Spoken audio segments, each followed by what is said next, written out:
US, because we saw there the Dow currently down about 1%, really as the investors there trying to get used to the idea that the era of cheap money could be over, and also clearly looking ahead to fourth quarter earnings season. Thanks for having me, Ben.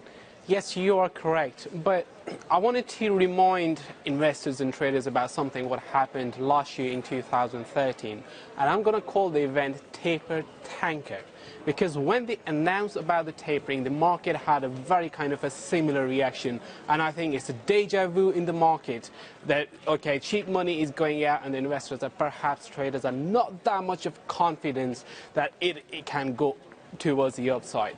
But you know, the growth is strong in the US, and on the basis of that, only on the basis of that, the Fed will increase the interest rate. And the question really stands is if that rate is going to be a very steep, or is it going to be a slightly more gradual approach when they are going to increase the interest rate?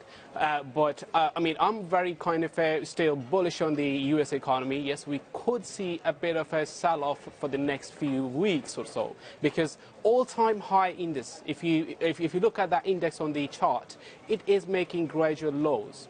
So we don't have all-time highs on most of the stocks.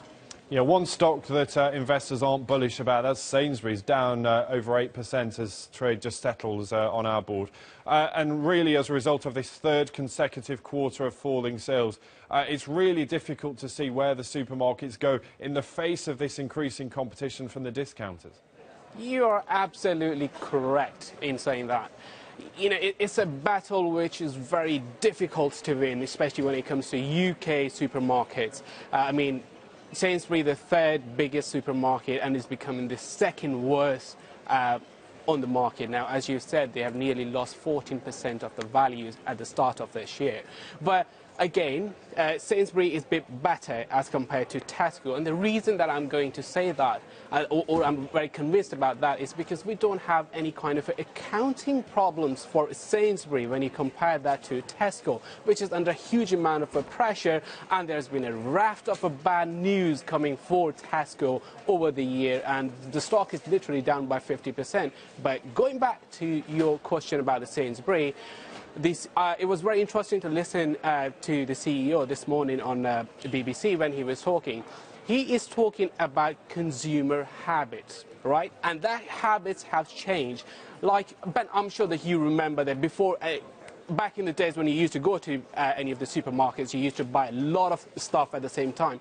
But now the trend has changed. Consumers have become more intelligent. They are buying slow, and then that is the kind of a strategic step Sainsbury's needs to address and then to boost their sales. Remember, Sainsbury's is a luxury brand, same as Marks and Spencer. It's not Aldi and Lidl. They don't have a space in that area. Yeah, Naeem, it's really interesting, of course, quite how all of those brands are merging and re-emerging as something entirely different. But for now, thanks very much, Naeem Azam there, Chief Market Analyst at AvaTrade. Just to remind you how markets in the US are faring, you can see the Dow currently down, and the currencies really feeling that as investors really expect interest rates in the US to start rising pretty soon. That really will make the dollar more attractive as a place to put your money if you, frankly, get more as a return on that exchange rate and interest rates starting to rise.